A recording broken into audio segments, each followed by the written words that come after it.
આપણે પદ્મપુરાણના 69માં દિવસની કથાને આગળ વધારીએ.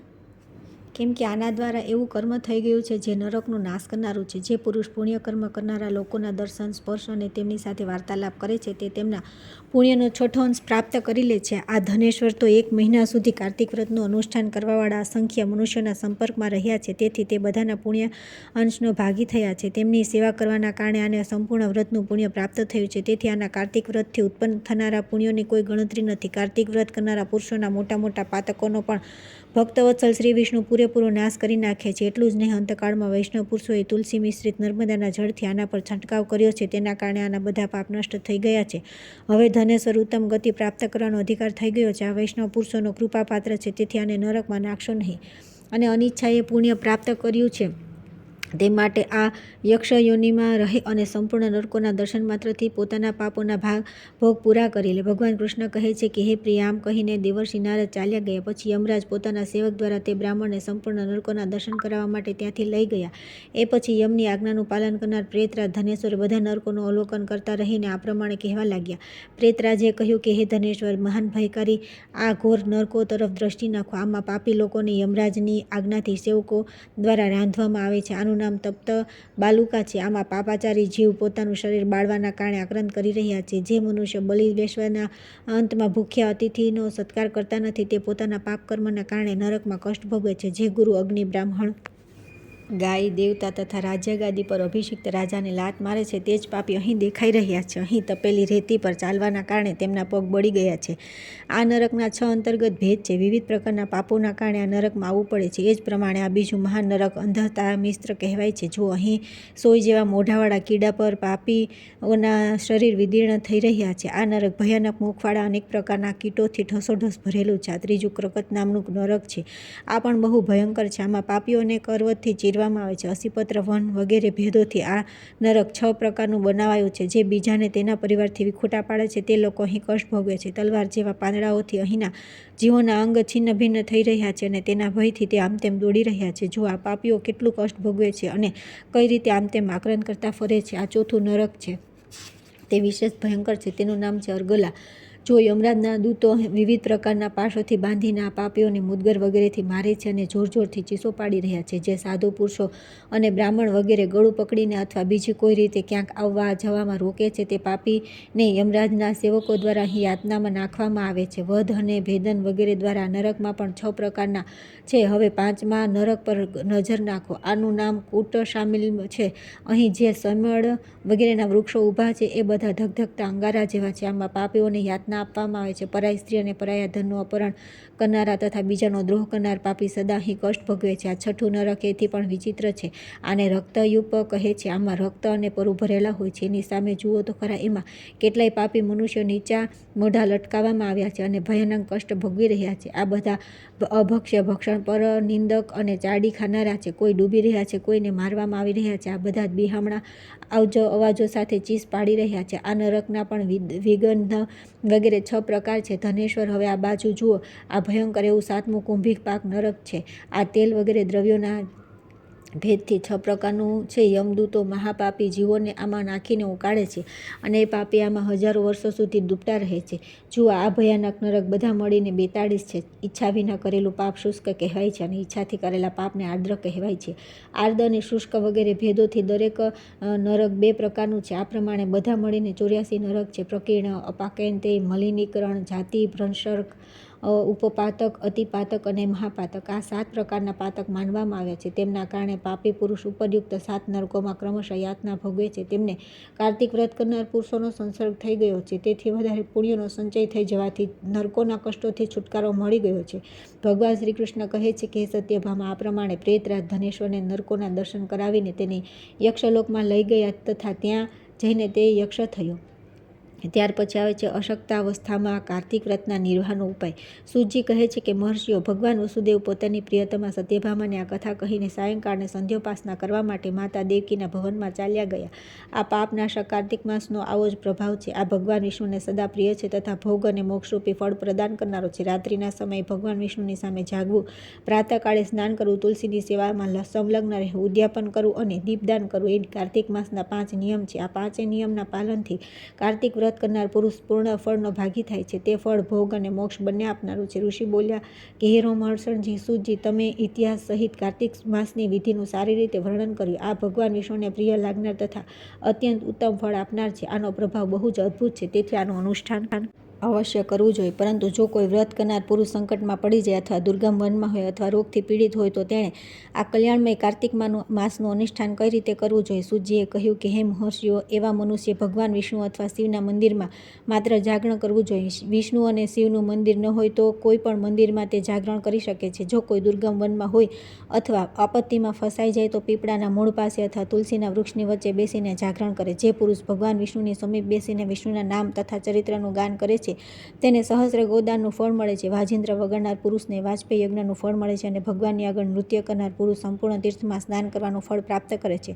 જે ઉક્ત નિયમોનું પાલન કરનાર મનુષ્યને ધન આપે છે તેને આ બધું પુણ્ય પ્રાપ્ત થાય છે. ઉક્ત નિયમોનું પાલન કરનાર પુરુષના દર્શન અને નામ સાંભળવાથી પણ એમના પુણ્યનો છઠ્ઠો અંશ પ્રાપ્ત થાય છે. જે આપત્તિમાં ફસાઈ જવાના કારણે સ્નાન કરવાનું જળ ન મેળવી શકે અથવા જે રોગી હોવાના કારણે સ્નાન ન કરી શકે તે ભગવાન વિષ્ણુનું નામ લઈ માર્જન કરી લે. જે કાર્તિક વ્રતના પાલનમાં પ્રવૃત્ત થઈને પણ તેનું ઉદ્યાપન કરવામાં સમર્થ ન હોય તેણે પોતાના વ્રતની પૂર્તિને માટે યથાશક્તિ બ્રાહ્મણોને ભોજન કરાવવું. બ્રાહ્મણ આ પૃથ્વી પર અવ્યક્ત રૂપ શ્રી વિષ્ણુના વ્યક્ત સ્વરૂપ છે. તેમના સંતુષ્ટ થવાથી ભગવાન હંમેશા સંતુષ્ટ થાય છે, એમાં જરા પણ સંદેહ નથી. જે સ્વયં દીપદાન કરવામાં અસમર્થ હોય તે બીજાના દીવા પ્રગટાવે અથવા હવા વગેરે તે દીવાઓની રક્ષા કરે. તુલસી વૃક્ષના અભાવમાં વૈષ્ણવ બ્રાહ્મણનું પૂજન કરવું, કેમ કે ભગવાન વિષ્ણુ પોતાના ભક્તોના હૃદયમાં સદા વિરાજમાન રહે છે. અથવા બધા સાધનોમાં અભાવમાં વ્રત કરનાર પુરુષ વ્રતની પૂર્તિને માટે બ્રાહ્મણો, ગાયો તથા પીપળો અને વડના વૃક્ષોની સેવા કરે છે. ઋષિએ પૂછ્યું કે હે સૂતજી, તમે પીપળો અને વડને ગાય તથા બ્રાહ્મણ સમાન કઈ રીતે કરી દીધા? તે બંને બીજા બધા વૃક્ષો કરતાં વધારે પૂજ્ય કેમ મનાય છે? સૂતજી બોલ્યા કે હે મહર્ષિઓ, પીપળાના રૂપમાં સાક્ષાત ભગવાન વિષ્ણુ જ બિરાજે છે. તે જ પ્રમાણે વડા ભગવાન શંકરનું તથા પલાશ બ્રહ્માજીનું સ્વરૂપ છે. આ ત્રણેયના દર્શન, પૂજન અને સેવન પાપહારી માનવામાં આવ્યું છે. દુઃખ, આપત્તિ, વ્યાધિ અને દુષ્ટોના નાશમાં પણ તેને કારણ બતાવવામાં આવ્યું છે. ત્યાર પછી આવે છે કાર્તિક માસનું મહાત્મ્ય અને તેના પાલવ કરવા યોગ્ય નિયમ. સત્યભામાએ કહ્યું કે હે પ્રભુ, કાર્તિક માસ બધા માસોમાં શ્રેષ્ઠ માનવામાં આવ્યો છે. મેં તેના મહાત્મ્યને વિસ્તારપૂર્વક સાંભળ્યું નથી. કૃપા કરી તેનું વર્ણન કરો. ભગવાન શ્રી કૃષ્ણ બોલ્યા કે હે સત્યભામે, તમે બહુ સરસ વાત પૂછી છે. પૂર્વકાળમાં મહાત્મા સૂતે સૌનક મુનિને આદરપૂર્વક કાર્તિક વ્રતનું વર્ણન કર્યું. તે જ પ્રસંગ હું તમને સંભળાવું છું. સૂતજીએ કહ્યું કે હે મુનિ શ્રેષ્ઠ સૌનકજી, પૂર્વકાળમાં કાર્તિકેયજીના પૂછવાથી મહાદેવજીએ જેનું વર્ણન કર્યું હતું તેને તમે શ્રવણ કરો.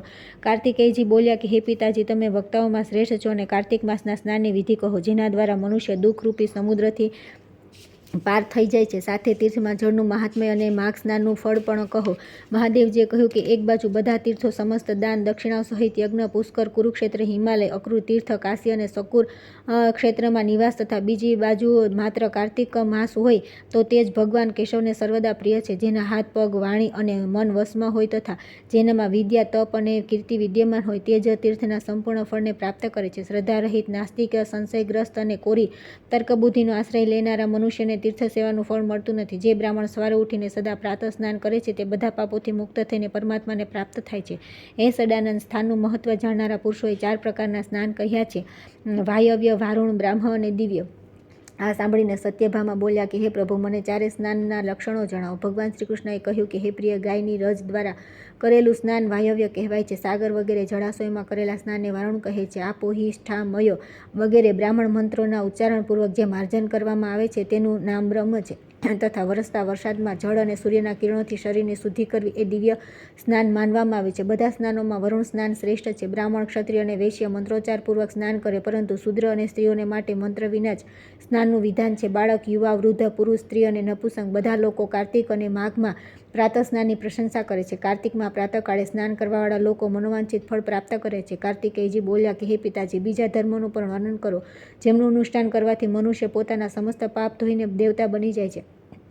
મહાદેવજીએ કહ્યું કે બેટા, કાર્તિક માસમાં જે મનુષ્ય બીજાના અન્નનો ત્યાગ કરે છે તે દરરોજ કુચ્છ વ્રતનું પાલન કરે છે. કાર્તિકમાં તેલ, મધ, કાંસાના વાસણમાં ભોજન અને મૈથુનનો વિશેષ રૂપે પરિત્યાગ કરવો જોઈએ. એકવાર પણ માંસ ખાવાથી મનુષ્યનો રાક્ષસની યોનિમાં જન્મ થાય છે અને 60,000 વર્ષો સુધી તેને વિષ્ટામાં નાખવામાં આવે છે. તેનાથી છુટકારો મળતા તે પાપી ડુક્કરની યોનિમાં જાય છે. કાર્તિક માસમાં શસ્ત્રવિહિત ભોજન કરવાથી અવશ્ય મોક્ષ મળે છે. ભગવાન વિષ્ણુનું પરમધામ જ મોક્ષ છે. કાર્તિક સમાન કોઈ માસ નથી, વેદ તુલ્ય કોઈ શાસ્ત્ર નથી, ગંગા સમાન કોઈ તીર્થ નથી, સત્ય સમાન સદાચાર, દાન જેવું સુખ, ધર્મ જેવો મિત્ર અને નેત્ર સમાન જ્યોતિ નથી.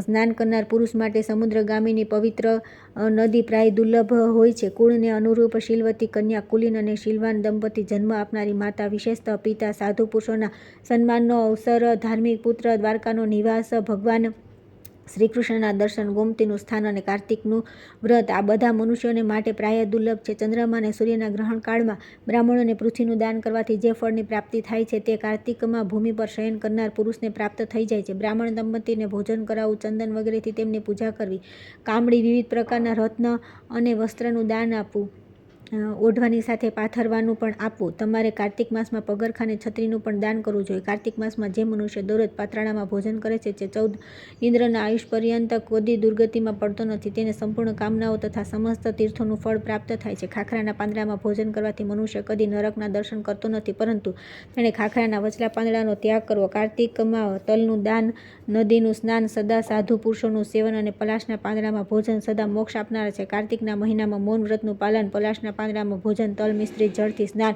નિરંતર ક્ષમાનો આશ્રય અને પૃથ્વી પર શયન કરનાર પુરુષના યુગોયુગના સંચિત પાપોનો નાશ કરી નાખે છે. જે કાર્તિક માસમાં ભગવાન વિષ્ણુની સામે ઉષાકાળ સુધી જાગરણ કરે છે તેને સહસ્ત્ર ગૌદાનનું ફળ મળે છે. પિતૃપક્ષમાં અન્નદાન કરવાથી તથા જ્યેષ્ઠ અને અષાઢ માસમાં જળ આપવાથી મનુષ્યને જે ફળ મળે છે તે કાર્તિકમાં બીજાનો દીવો પ્રગટાવવાથી પ્રાપ્ત થઈ જાય છે. જે બુદ્ધિમાન કાર્તિકમાં મન, વાણી અને ક્રિયા દ્વારા પુષ્કર તીર્થનું સ્મરણ કરે છે તેને કરોડ ગણું પુણ્ય મળે છે. માઘ માસમાં પ્રયાગ, કાર્તિકમાં પુષ્કર અને વૈશાખ માસમાં અવંતિપુરી, ઉજ્જૈનમાં આ એક યુગના સંચિત થયેલા પાપોને નષ્ટ કરી નાખે છે. હે કાર્તિકેય, સંસારમાં ખાસ કરીને કળિયુગમાં તે મનુષ્ય ધન્ય છે જે સદા પિતૃઓના ઉદ્ધાર માટે શ્રીહરિનું સેવન કરે છે. બેટા વધારે પિંડ અથવા આપવા અને ગયા વગેરેમાં શ્રાદ્ધ કરવાની શી જરૂર? તે મનુષ્ય તો હરિભજનથી જ પિતૃઓનો નરકમાંથી ઉદ્ધાર કરી દે છે. જો પિતરોના ઉદ્દેશથી દૂધ વગેરે દ્વારા ભગવાન શ્રી વિષ્ણુને સ્નાન કરાવવામાં આવે તો તેના પિતૃઓ સ્વર્ગમાં પહોંચીને કોટી કલ્પો સુધી દેવતાઓની સાથે નિવાસ કરે છે. જે મનુષ્ય કમળના અને ફૂલથી પણ દેવેશ્વર ભગવાન લક્ષ્મીપતિનું પૂજન કરે છે તેના 1 કરોડ વર્ષોના સંચિત પાપો નાશ પામે છે. દેવતાઓના સમય ભગવાન વિષ્ણુની કમળમાં એક પુષ્પથી પણ પૂજા અને પ્રણામ કરવામાં આવે તો તે 1700 અપરાધ ક્ષમા કરી દે છે. હે સદાનંદ, જે મુખમાં, મસ્તકમાં અને શરીરમાં ભગવાન પ્રસાદીરૂપ તુલસીને ધારણ કરે છે તેને કળિયુગ સ્પર્શ કરતો નથી. ભગવાન વિષ્ણુને નિવેદિત કરેલા પ્રસાદથી જેના શરીરનો સ્પર્શ થઈ જાય છે તેના પાપ અને વ્યાધિઓ નષ્ટ થઈ જાય છે. શંખનું જળ હરિને ભક્તિપૂર્વક અર્પણ કરેલું નૈવેદ્ય, ચરણોદક, ચંદન તથા પ્રસાદ સ્વરૂપ ધૂપ આ બધા બ્રહ્મહત્યાનું પાપ પણ દૂર કરનારા છે. ત્યાર પછી આવે છે પ્રસંગત માઘ સ્નાનનો મહિમા, શુકર ક્ષેત્રનું મહાત્મ્ય તથા માસોપવાસ વ્રતની વિધિનું વર્ણન. મહાદેવજી કહે છે કે હે ભક્ત પ્રવર કાર્તિકે, હવે માઘ સ્નાનનું મહાત્મ્ય સાંભળો. હે મહામતે, આ સંસારમાં તમારા જેવા વિષ્ણુ ભક્ત પુરુષ નથી. ચક્ર તીર્થમાં શ્રીહરિના અને મથુરામાં શ્રીકૃષ્ણના દર્શન કરવાથી મનુષ્યને જે ફળ મળે છે તે માઘ માસમાં માત્ર સ્નાન કરવાથી મળી જાય છે. જે જીતેન્દ્રિય, શાંતચિત્ત અને સદાચારપૂર્વક માઘ માસમાં સ્નાન કરે છે તે ફરી કદી સંસાર બંધનમાં પડતો નથી. આટલી કથા સાંભળીને ભગવાન શ્રીકૃષ્ણે કહ્યું કે હે સત્યભામા, હવે હું તમને શુકર ક્ષેત્રના મહાત્મ્યનું વર્ણન કરીશ, જેના વિજ્ઞાન માત્રથી મારું સાનિધ્ય પ્રાપ્ત થાય છે. 5 યોજન વિસ્તારનું શુકર ક્ષેત્ર મારું નિવાસ સ્થાન છે. હે દેવી, જે આ ક્ષેત્રમાં નિવાસ કરે છે તે ક્ષુદ્ર પ્રાણી હોય તો પણ ચતુર્ભુજ સ્વરૂપને પ્રાપ્ત થઈ જાય છે. 3303 હાથ મારા મંદિરનું પરિમાણ માનવામાં આવ્યું છે. હે દેવી, જે બીજા સ્થાને 60,000 વર્ષો સુધી તપસ્યા કરે છે તે મનુષ્ય શુકર ક્ષેત્રમાં અડધો પહોર તપ કરે તો પણ તેટલી તપસ્યાનું ફળ પ્રાપ્ત કરી લે છે. કુરુક્ષેત્રના સન્નિહિત નામના તીર્થમાં સૂર્યગ્રહણ સમયે તુલા પુરુષના દાનથી જે ફળ મળે છે તે કાશીમાં 10 ગણું, ત્રિવેણીમાં 100 ગણું અને ગંગાસાગર સંગમમાં 1000 ગણું થઈ જાય છે. પરંતુ મારા નિવાસ સ્થાન એવા શુકર ક્ષેત્રમાં તેનું ફળ અનેક ગણું સમજવું જોઈએ. હે ભામિની, બીજા તીર્થોમાં ઉત્તમ વિધિ સાથે જે લાખો દાન આપવામાં આવે છે તે શુકર ક્ષેત્રમાં એક જ દાનથી તેમના જેટલું ફળ પ્રાપ્ત થઈ જાય છે. શુકર ક્ષેત્ર, ત્રિવેણી અને ગંગાસાગર સંગમમાં એક જ વાર સ્નાન કરવાથી મનુષ્યની બ્રહ્મહત્યા દૂર થઈ જાય છે. પૂર્વકાળમાં રાજા અલર્કે શુકર ક્ષેત્રનું મહાત્મ્ય સાંભળીને 7 દ્વીપો સહિત પૃથ્વીનું રાજ્ય પ્રાપ્ત કર્યું હતું. કાર્તિકેયે કહ્યું કે હે ભગવાન, હું વ્રતોમાં ઉત્તમ માસોપમાસ વ્રતનું વર્ણન સાંભળવા ઈચ્છું છું, સાથે તેની વિધિ અને તેના યથોચિત ફળને પણ શ્રવણ કરવા ચાહું છું. મહાદેવજી બોલ્યા કે બેટા, તમારો વિચાર બહુ સારો છે. તમે જે કંઈ પણ પૂછ્યું તે બધું જણાવું છું. જેમ દેવતાઓમાં ભગવાન વિષ્ણુ, પ્રકાશિત થનારાઓમાં સૂર્ય, પર્વતોમાં મેરુ, પક્ષીઓમાં ગરુડ, તીર્થોમાં ગંગા તથા પ્રજાઓમાં વૈશ્ય શ્રેષ્ઠ છે, તે જ પ્રમાણે બધા વ્રતોમાં માસોપમાસ વ્રત શ્રેષ્ઠ માનવામાં આવ્યું છે. સંપૂર્ણ વ્રતોથી, સમસ્ત તીર્થોથી તથા સર્વ પ્રકારના દાનોથી જે પુણ્ય પ્રાપ્ત થાય છે તે બધું પુણ્ય માસોપમાસ કરનારને મળી જાય છે. જે વૈષ્ણવ યજ્ઞના ઉદ્દેશને ભગવાન જનાર્દનની પૂજા કર્યા પછી ગુરુની આજ્ઞા લઈને માસોપવાસ વ્રત કરવું જોઈએ. શાસ્ત્રોક્ત જેટલા પણ વૈષ્ણવ વ્રત છે તે બધાને તથા દ્વાદશીના પવિત્ર વ્રતને કર્યા પછી માસોપવાસ વ્રત કરવું યોગ્ય છે. અતિકૃચ્છ પરાગ અને ચાંદ્રાયણ વ્રતોનું અનુષ્ઠાન કરીને ગુરુ અને બ્રાહ્મણની આજ્ઞાથી માસોપવાસ વ્રત કરવું. આસો માસના શુક્લ પક્ષની એકાદશી ઉપવાસ કરીને 30 દિવસ માટે આ વ્રત લેવું. જે મનુષ્ય ભગવાન વાસુદેવની પૂજા કરીને આખો કારતક મહિનો ઉપવાસ કરે છે તે મોક્ષનો અધિકારી થાય છે. ભગવાનના મંદિરમાં જઈને ત્રણેય સમય ભક્તિપૂર્વક સુંદર માલતી, નીલકમળ, પદ્મ, સુગંધિત કમળ, કેસર, ખસ, કપૂર, ઉત્તમ ચંદન, નૈવેદ્ય અને ધૂપદીપ વગેરેથી જનાર્દનનું પૂજન કરવું. મન, વાણી અને ક્રિયા દ્વારા શ્રી ગરુડધ્વજની આરાધના કરવામાં લાગ્યા રહેવું. સ્ત્રી, પુરુષ, વિધવા જે કોઈ પણ વ્રત કરે તે પૂર્ણ ભક્તિ સાથે ઇન્દ્રિયોને કાબૂમાં રાખી દિવસ રાત શ્રી વિષ્ણુના નામોનું કીર્તન કરતા રહે. ભક્તિપૂર્વક શ્રી વિષ્ણુની સ્તુતિ કરવી. જૂઠું બોલવું નહીં. સર્વ જીવો પર દયા રાખી અંતઃકરણના ભાવોને અશાંત થવા ન દે. હિંસાનો ત્યાગ કરવો. સૂતા કે બેસીને વાસુદેવનું કીર્તન કર્યા કરવું. અન્નનું સ્મરણ, અવલોકન, સૂંઘવું, સ્વાદ લેવો, ચર્ચા કરવી તથા કોળીઓ મોઢામાં મૂકવું આ બધું નિષિદ્ધ છે. વ્રતી મનુષ્ય શરીરમાં ઉપટન ન લગાડવું, માથામાં તેલ ન નાખવું, પાન ન ખાવું અને ચંદન ન લગાડવું તથા બીજી નિષિદ્ધ વસ્તુઓનો પણ ત્યાગ કરવો. વ્રતીએ શસ્ત્રને પ્રતિકૂળ કર્મ કરનારનો સ્પર્શ ન કરવો, તેની સાથે વાત પણ ન કરવી. પુરુષ, સૌભાગ્યવતી સ્ત્રી અથવા વિધવા સ્ત્રીએ શાસ્ત્રોક્ત વિધિથી 1 માસ સુધી ઉપવાસ કરીને ભગવાન વાસુદેવની પૂજા કરવી. આ વ્રત ગણેલા 30 દિવસનું હોય છે, એનાથી વધારે કે ઓછા દિવસનું નથી. મનને સંયમમાં રાખનાર જીતેન્દ્રિય પુરુષ 1 માસ સુધી ઉપવાસના નિયમને પૂરો કરીને 12ના દિવસે ભગવાન ગરુડધ્વજનું પૂજન કરે. ફૂલ, માળા, ગંધ, ધૂપ, ચંદન, વસ્ત્ર, આભૂષણ અને વાદ્ય વગેરે દ્વારા ભગવાન વિષ્ણુને સંતુષ્ટ કરવા. ચંદન મિશ્રિત તીર્થના જળથી ભક્તિપૂર્વક ભગવાનને સ્નાન કરાવવું. પછી તેમને ચંદનનો લેપ કરીને ગંધ અને પુષ્પોથી શૃંગાર કરવો. પછી વસ્ત્ર વગેરેનું દાન કરીને ઉત્તમ બ્રાહ્મણોને ભોજન કરાવવું. તેમને દક્ષિણા આપવી અને પ્રણામ કરી તેમની ભૂલો માટે ક્ષમા માગવી. આ પ્રમાણે માસોપવાસપૂર્વક જનાર્દનની પૂજા કરીને બ્રાહ્મણોને ભોજન કરાવવાથી મનુષ્ય વિષ્ણુલોકમાં પ્રતિષ્ઠિત થાય છે. મંડપમાં ઉપસ્થિત બ્રાહ્મણોને વારંવાર આ પ્રમાણે કહેવું જોઈએ કે હે દ્વિજોરા, આ વ્રતમાં જે કોઈ પણ કાર્ય મંત્રહીન, ક્રિયાહીન અને બધી પ્રકારના સાધનો અને વિધિઓમાં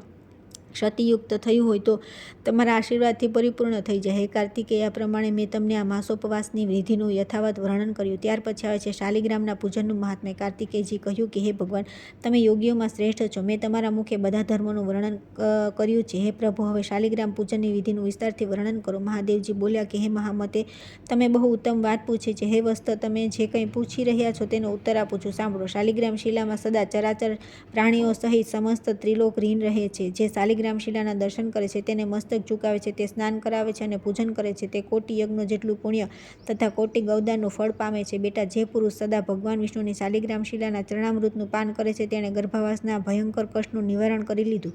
જે સદા ભોગોમાં આસક્ત અને ભક્તિહીન છે તે પણ શાલિગ્રામ શિલાનું પૂજન કરીને ભગવત સ્વરૂપ થઈ જાય છે. શાલિગ્રામ શિલાનું સ્મરણ, કીર્તન, ધ્યાન, પૂજન અને નમસ્કાર કરવાથી કોટી કોટી બ્રહ્મત્યાનું પાપ નષ્ટ થઈ જાય છે. શાલિગ્રામ શિલાનું દર્શન કરવાથી અનેક પાપ દૂર થઈ જાય છે. જે મનુષ્ય દરરોજ શાલિગ્રામ શિલાની પૂજા કરે છે તેને ન તો યમરાજનો ભય છે કે ન તો મૃત્યુનો કે ન જન્મ લેવાનો. પણ જે મનુષ્ય ભક્તિભાવથી શાલિગ્રામને માત્ર નમસ્કાર કરી લીધા તેણે તથા મારા ભક્તોને ફરી જન્મ થતો નથી, તેમને તો મુક્તિ મળી જાય છે. જે લોકો મારી ભક્તિના અભિમાનમાં આવીને મારા પ્રભુ ભગવાન વાસુદેવને નમસ્કાર કરતા નથી, તેઓ અજ્ઞાનથી મોહે છે, તેમને મારા ભક્ત માનવા નહીં. કરોડો કમળના પુષ્પોથી મારી પૂજા કરવાથી જે ફળ મળે છે તે શાલિગ્રામ શિલાના પૂજનથી કોટી ગણું થઈને મળે છે. જે લોકોએ મૃત્યુલોકમાં આવીને શાલિગ્રામ શિલાનું પૂજન કર્યું નથી તેમણે ન તો કદી મારું પૂજન કર્યું છે અને નમસ્કાર પણ કર્યા નથી. જે શાલિગ્રામ શિલાના અગ્રભાગમાં મારું પૂજન કરે છે તેણે સતત 21 યુગો સુધી મારી પૂજા કરી લીધી. જે મારો ભક્ત થઈને વૈષ્ણવ પુરુષનું પૂજન કરતો નથી તે મારાથી દ્વેષ રાખતો છે. તેને ત્યાં સુધી નરકમાં રહેવું પડે છે જ્યાં સુધી 14 ઇન્દ્રિયોનું આયુષ્ય સમાપ્ત થઈ જતું નથી. જેના ઘરમાં કોઈ વાનપ્રસ્થી, વૈષ્ણવ અથવા સંન્યાસી 2 ઘડી પણ વિશ્રામ કરે છે તેના પિતામાં 8 યુગો સુધી અમૃત ભોજન કરે છે. શાલિગ્રામ શિલાથી પ્રગટ થયેલા લિંગોનું એકવાર પણ પૂજન કરવાથી મનુષ્ય યોગ અને સાંખ્યથી રહિત હોય તો પણ મુક્ત થઈ જાય છે. મારા કોટી કોટી લિંગોના દર્શન, પૂજન અને સ્તવન કરવાથી જે ફળ મળે છે તે એક જ શાલિગ્રામ શિલાના પૂજનથી પ્રાપ્ત થઈ જાય છે. જે વૈષ્ણવ દરરોજ 12 શાલિગ્રામ શિલાઓની પૂજા કરે છે તેના પુણ્યનું વર્ણન સાંભળો. ગંગાજીના તટ પર કરોડો શિવલિંગોનું પૂજન કરવાથી તથા લગાતાર 8 યુગો પર્યંત કાશીમાં રહેવાથી જે પુણ્ય થાય છે તે ફળ વૈષ્ણવને એક દિવસમાં મળી જાય છે. વધારે કહેવાની શી જરૂર. જે વૈષ્ણવ શાલિગ્રામ શિલાનું પૂજન કરે છે તેના પુણ્યની ગણતરી કરવામાં હું તથા બ્રહ્માજી પણ સમર્થ નથી. બેટા, મારા ભક્તો માટે ઉચિત છે કે મારી પ્રસન્નતા માટે ભક્તિ ભક્તિપૂર્વક શાલિગ્રામ શિલાનું પણ પૂજન કરે. જ્યાં શાલિગ્રામ શિલા રૂપે ભગવાન કેશવ બિરાજમાન છે ત્યાં જ બધા દેવતા, અસુર, યક્ષ તથા 14 ભુવન મોજૂદ છે. અન્ય દેવતાઓનું કરોડો વાર કીર્તન કરવાથી જે ફળ મળે છે તે ભગવાન કેશવનું એકવાર કીર્તન કરવાથી મળી જાય છે. તેથી કળિયુગમાં શ્રીહરિનું કીર્તન જ સર્વોત્તમ પુણ્ય છે. શ્રીહરિના ચરણોદકનું પાન કરવાથી જ સમસ્ત પાપોનું પ્રાયશ્ચિત થઈ જાય છે. પછી તેમના માટે દાન, ઉપવાસ અને ચારણાયણની વ્રત કરવાની શું જરૂર છે? બેટા સ્કંદ, અન્ય બધા શુભ કર્મોના ફળોના માપ છે, પરંતુ શાલિગ્રામ શિલાના પૂજનથી જે ફળ મળે છે તે અમાપ છે. જે વિષ્ણુ ભક્ત બ્રાહ્મણને શાલિગ્રામ શિલાનું દાન આપે છે તેણે માનો 100 યજ્ઞો દ્વારા ભગવાનનું યજન કરી લીધું. જે શાલિગ્રામ શિલાના જળથી પોતાનો અભિષેક કરે છે તેણે સંપૂર્ણ તીર્થોમાં સ્નાન કરી લીધું અને સમસ્ત યજ્ઞોની દીક્ષા લઈ લીધી. દરરોજ ભક્તિપૂર્વક 1 શેર તલના દાનથી જે ફળ પ્રાપ્ત થાય છે તેટલું શાલિગ્રામ શિલાના પૂજન માત્રથી પ્રાપ્ત થઈ જાય છે. શાલિગ્રામ શિલાને અર્પણ કરેલા થોડા પત્ર, પુષ્પ, ફળ, જળ, મૂળ અને દુર્વા પણ મેરુ પર્વત સમાન મહાન ફળ આપનારા છે.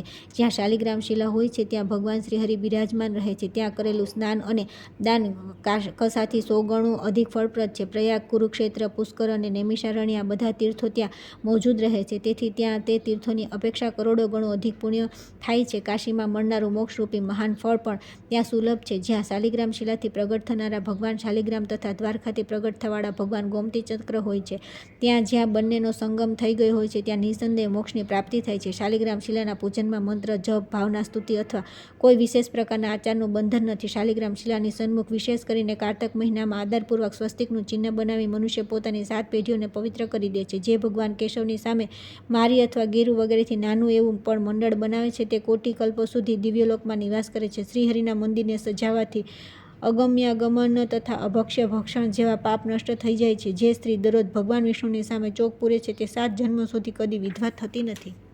ત્યાર પછી આવે છે ભગવત પૂજન, દીપદાન, યમતર્પણ, દીપાવલી કૃત્ય, ગોવર્ધન પૂજા અને યમદ્વિતીયાના દિવસે કરવા યોગ્ય કૃત્યોનું વર્ણન. મહાદેવજી કહે છે કે દરરોજ માલતીના પુષ્પોથી ભગવાન ગરુડધ્વજનું પૂજન કરે છે તે જન્મના દુઃખ અને વૃદ્ધાવસ્થાના રોગોથી છુટકારો મેળવીને મુક્ત થઈ જાય છે. જેણે કારતકમાં માલતીની માળાથી ભગવાન વિષ્ણુની પૂજા કરી તેના પાપોનો ભગવાન શ્રીકૃષ્ણ નષ્ટ કરી દે છે. ચંદન, કપૂર, અગરજો, કેસર, કેવડો અને દીપદાન ભગવાન કૃષ્ણને સદા પ્રિય છે. કમળનું ફળ, તુલસી, માલતી, અગસ્યનું ફૂલ અને દીપદાન આ 5 વસ્તુઓ કારતકમાં ભગવાનને માટે પરમ પ્રિય માનવામાં આવે છે. કાર્તિકેય કેવડાના ફૂલોથી ભગવાન ઋષિકેશનું પૂજન કરીને મનુષ્ય તેમના પરમ પવિત્ર અને કલ્યાણમય ધામને પ્રાપ્ત થાય છે. જે અગસ્યના ફૂલોથી ભગવાન જનાર્દનની પૂજા કરે છે તેના દર્શનથી નરકનો અગ્નિ શાંત થઈ જાય છે. જેમ કૌસ્તુભમણિ અને વનમાળાથી ભગવાનને પ્રસન્નતા થાય છે તે જ પ્રમાણે કાર્તિકમાં તુલસીદળથી તેઓ બહુ પ્રસન્ન થાય છે. હે કાર્તિકેય, હવે કારતકમાં આપવામાં આવતા દીપનું મહાત્મ્ય સાંભળો. મનુષ્યના પિતૃઓ અન્ય પિતૃઓની સાથે સદા એવી અભિલાષા રાખે છે કે શું અમારા કુળમાં પણ કોઈ એવો પિતૃભક્ત ઉત્પન્ન થશે જે કાર્તિકમાં દીપદાન આપી શ્રી કેશવને સંતુષ્ટ કરી શકે. હે સ્કંદ, કાર્તિકમાં ઘી અથવા તલના તેલનો જેનો દીવો બળતો રહે છે તેને અશ્વમેઘ યજ્ઞથી શું લેવા દેવા? જેમણે કાર્તિકમાં ભગવાન કેશવની સામે દીપદાન કર્યું છે તેણે સંપૂર્ણ યજ્ઞનું અનુષ્ઠાન કરી લીધું અને સમસ્ત તીર્થોમાં ડૂબકી મારી લીધી. બેટા, ખાસ કરીને કૃષ્ણ પગમાં 5 દિવસ બહુ પવિત્ર છે. કાર્તિક કૃષ્ણ તેરસથી કાર્તિક શુક્લ બીજ સુધી આ દિવસોમાં જે પણ દાન કરવામાં આવે છે તે બધું અક્ષય થઈ જાય છે અને સંપૂર્ણ કામનાઓને પૂર્ણ કરનારું છે. લીલાવતી નામની એક વેશ્યા બીજાના મૂકેલા દીવાને પ્રગટાવીને અક્ષય સ્વર્ગમાં ચાલી ગઈ. તેથી સૂર્યાસ્ત થઈ જતાં રાત્રે ઘરમાં, ગૌશાળામાં, દેવવૃક્ષની નીચે તથા મંદિરોમાં દીવો પ્રગટાવીને રાખવો જોઈએ. દેવતાઓના મંદિરમાં, સ્મશાનમાં અને નદી તટો પર પણ પોતાના કલ્યાણને માટે ઘી વગેરેથી 5 દિવસ સુધી દીવા પ્રગટાવવા જોઈએ. આવું કરવાથી જેમના શ્રાદ્ધ અને તર્પણ થયા નથી તે પાપી પિતૃઓ પણ દીપદાનના પુણ્યથી પરમ મોક્ષને પ્રાપ્ત થાય છે. ભગવાન શ્રીકૃષ્ણ કહે છે કે હે ભામિની, કાર્તિકના કૃષ્ણ પક્ષની ત્રયોદશીએ ઘરની બહાર યમરાજને માટે દીપ મૂકવો જોઈએ. તેનાથી દુર્મૃત્યુ થતું નથી. દીપ આપતી વખતે આ પ્રમાણે કહેવું જોઈએ કે મૃત્યુ, પાશધારી કાળ અને પોતાની પત્નીની સાથે સૂર્યનંદન યમરાજ ત્રયોદશીએ દીપ આપવાથી પ્રસન્ન થાવ. કાર્તિકા કૃષ્ણ ચતુર્દશીએ ચંદ્રોદય સમયે નરકથી ડરનારા મનુષ્યએ અવશ્ય સ્નાન કરવું જોઈએ. જે ચતુર્દશીએ પ્રાતઃ કાળે સ્નાન કરે છે તેને યમલોકના દર્શન કરવા પડતા નથી. આપમાર્ગ, દૂધી, ચકવડ અને ફટકલ આ બધું સ્નાન કરતાં માથા પર ફેરવવા જોઈએ. આનાથી નરકના ભયનો નાશ થાય છે. તે સમયે આ પ્રમાણે પ્રાર્થના કરવી કે હે અપામાર્ગ, હું સરસવ, કાંટા અને પાંદડા સહિત તમને વારંવાર મસ્તક પર ઘુમાવી રહ્યો છું. મારા પાપ હરી લો. આમ કહીને આ અપમાર્ગ અને ચકવડને મસ્તક પર ઘુમાવવા જોઈએ. ત્યાર પછી યમરાજના નામોનું ઉચ્ચારણ કરીને તર્પણ કરવું જોઈએ. તેમના નામ આ પ્રમાણે છે: યમાય નમઃ, ધર્મરાજાય નમઃ, મૃત્યય નમઃ, અંતકાય નમઃ, વેવત્સાય નમઃ, કાલાય નમઃ, સર્વભૂતક્ષાય નમઃ, ઔદુંબરાય નમઃ, દુગ્નાય નમઃ, નીલાય નમઃ, પરમેષ્ટિ નમઃ, વૃકોદરાય નમઃ, ચિત્રાય નમઃ, ચિત્રગુપ્તાય નમઃ. દેવતાઓનું પૂજન કરી દીપદાન કરવું જોઈએ. ત્યાર પછી રાત્રિના આરંભમાં ભિન્ન ભિન્ન સ્થાનો પર મનોહર દીપ પ્રગટાવવા જોઈએ. બ્રાહ્મણ, બ્રહ્મા, વિષ્ણુ અને શિવ વગેરેના મંદિરોમાં, ગુપ્ત ગૃહોમાં, દેવવૃક્ષોની નીચે, સભાભવનમાં, નદીઓના કિનારે, કિલ્લા પર, બગીચામાં, વાવડીના તટ પર, ગલી ખૂંચીમાં, ગૃહધનમાં અને એકાંતમાં અશ્વશાળા અને ગજશાળાઓમાં પણ દીપ પ્રગટાવવા જોઈએ. આ પ્રમાણે રાત્રિ વ્યથિત થતાં પછી અમાવસ્યાએ પ્રાતઃકાળ સ્નાન કરવું અને ભક્તિપૂર્વક દેવતાઓ તથા પિતરોનું પૂજન કરવું અને તેમને પ્રણામ કરીને પાર્વણ શ્રાદ્ધ કરવું. પછી દૂધ, દહીં, ઘી વગેરેથી વિવિધ પ્રકારના ભોજ્ય પદાર્થો દ્વારા બ્રાહ્મણોને ભોજન કરાવી તેમની ક્ષમા પ્રાર્થના કરવી. ત્યારબાદ ભગવાનના જાગતા પહેલાં સ્ત્રીઓ દ્વારા લક્ષ્મીજીને જગાડવા. જે બ્રહ્મુહૂર્તમાં લક્ષ્મીજીને જગાડી તેમનું પૂજન કરે છે તેની ધન સંપત્તિમાં કદી કમી થતી નથી. ત્યાર પછી પ્રાતઃકાળે કાર્તિક શુક્લ પ્રતિપદાએ ગોવર્ધન પૂજા કરવી જોઈએ. એ સમયે ગાયો અને બળદોને આભૂષણોથી સજાવવા જોઈએ. તે દિવસે બળદ પર સવારી કરવી નહીં તથા ગાયોને દોહવી પણ ન જોઈએ. પૂજન પછી ગોવર્ધનની આ પ્રમાણે પ્રાર્થના કરવી જોઈએ કે પૃથ્વીને ધારણ કરનારા ગોવર્ધન, તમે ગોકુલની રક્ષક છો. ભગવાન શ્રી કૃષ્ણ તમને પોતાની ભુજા પર ઉઠાવ્યા છે. તમે મને કોટી કોટી ગાયો આપો. લોકપાલોની જે ધલક્ષ્મી ધેનુ રૂપે સ્થિત છે અને યજ્ઞ માટે ઘી આપે છે તે મારા પાપને દૂર કરે. મારી આગળ ગાયો રહે, મારી પાછળ પણ ગાયો રહે અને હૃદયમાં ગાયોનો નિવાસ રહે તથા હું પણ ગાયોની મધ્યમાં નિવાસ કરું. કાર્તિક શુક્લ પક્ષની દ્વિતીય પૂર્ણિમામાં યમની પૂજા કરવી. યમુનામાં સ્નાન કરનાર મનુષ્ય યમને જોતો નથી. કાર્તિક શુક્લ દ્વિતીયાએ પૂર્વકાળમાં યમુનાને યમરાજને પોતાના ઘરે સત્કારપૂર્વક ભોજન કરાવ્યું હતું. તે દિવસે નરકના જીવોને નરકમાંથી છુટકારો મળ્યો અને તેમને તૃપ્ત કરવામાં આવ્યા. તેઓ પાપ મુક્ત થઈને બધા બંધનથી છૂટી ગયા અને બધા જ અહીં પોતાની ઈચ્છા અનુસાર સંતોષી રહ્યા. તે બધાએ મળીને એક મહાન ઉત્સવ કર્યો જે યમલોકના રાજ્યને સુખ પહોંચાડનારો હતો. તેથી આ તિથિ બંને લોકના યમ દ્વિતીયાના નામે વિખ્યાત થઈ. તેથી વિદ્વાન પુરુષોએ તે દિવસે પોતાના ઘરે ભોજન ન કરવું. તેણે બહેનના ઘરે જઈને તેના હાથે મળેલા અન્નનું જો પુષ્ટિવર્ધક છે સ્નેહથી ભોજન કરવું તથા જેટલી બહેનો હોય તે બધાને પૂજા અને સત્કાર સાથે વિધિપૂર્વક સુવર્ણ આભૂષણ અને વસ્ત્ર આપવા. સગી બહેનના હાથનું ભોજન કરવું ઉત્તમ માનવામાં આવ્યું છે. તેના અભાવમાં કોઈ પણ બહેનના હાથનું ભોજન કરવું જોઈએ તે બળવર્ધક છે. તે લોકો તે દિવસે સૌભાગ્યવતી બહેનોને વસ્ત્રદાન વગેરેથી સંતુષ્ટ કરે છે. તેમને 1 વર્ષ સુધી ક્લેશ તથા શત્રુના ભયનો સામનો કરવો પડતો નથી. આ પ્રસંગ ધન, યશ, આયુ, ધર્મ, કામ અને અર્થની સિદ્ધિ કરાવનારો છે. ત્યાર પછી આવે છે પ્રબોધિની એકાદશી અને તેના જાગરણનું મહત્વ તથા ભીષ્મ પંચક વ્રતની વિધિ અને મહિમા. મહાદેવજી કહે છે કે હે સુરશ્રેષ્ઠ કાર્તિકે, હવે પ્રબોધિની એકાદશીનું મહાત્મ્ય સાંભળો. એ પાપનાશક, પુણ્યવર્ધક તથા તત્વચિંતન પરાયણ પુરુષોને મોક્ષ આપનારું છે. સમુદ્રથી લઈને સરોવરો સુધીના જેટલા તીર્થ છે તે પણ ત્યાં સુધી ગર્જના કરે છે જ્યાં સુધી કાર્તિકમાં શ્રીહરિની પ્રબોધની તિથિ આવતી નથી.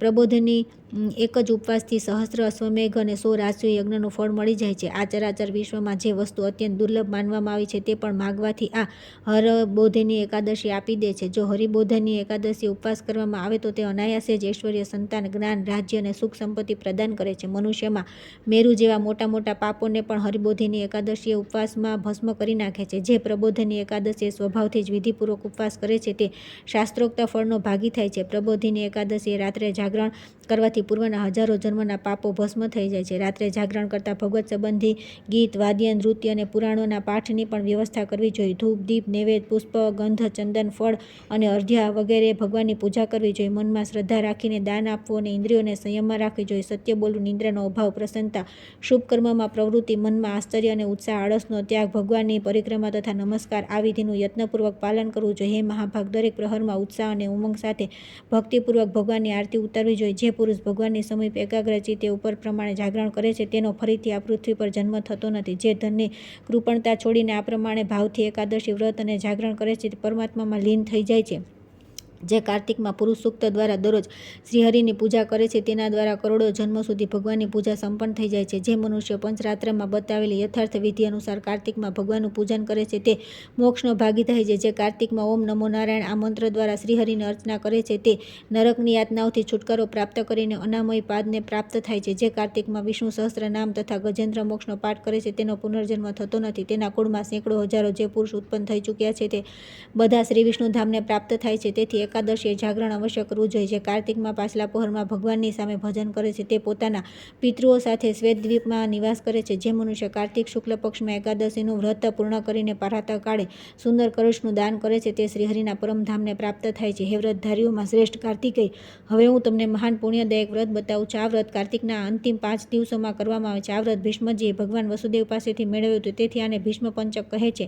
ભગવાન કેશવ સિવાય બીજું કોણ એવું છે કે જે આ વ્રતના મહિમાને યથાવત વર્ણવી શકે? વશિષ્ઠ, ભૃગુ અને ગર્ગ વગેરે મુનીશ્વરોએ સતયુગના આદિમાં કાર્તિકના શુક્લ પક્ષમાં આ પુરાતન ધર્મનું અનુષ્ઠાન કર્યું હતું. રાજા અમરીશે પણ ત્રેતા વગેરે યુગમાં આ વ્રત કર્યું હતું. બ્રાહ્મણોએ બ્રહ્મચર્ય પાલન, જપ, તપ, હવન, કર્મ વગેરે દ્વારા અને ક્ષત્રિયો અને વૈશ્યોએ સત્ય, શૌચ વગેરેના પાલનપૂર્વક આ વ્રતનું અનુષ્ઠાન કર્યું હતું. સત્યહીન મૂળ મનુષ્યને માટે આ વ્રતનું અનુષ્ઠાન સંભવ નથી. જે વ્રતને પરિણ કરી લે છે તેણે માનો બધું જ કરી લીધું છે.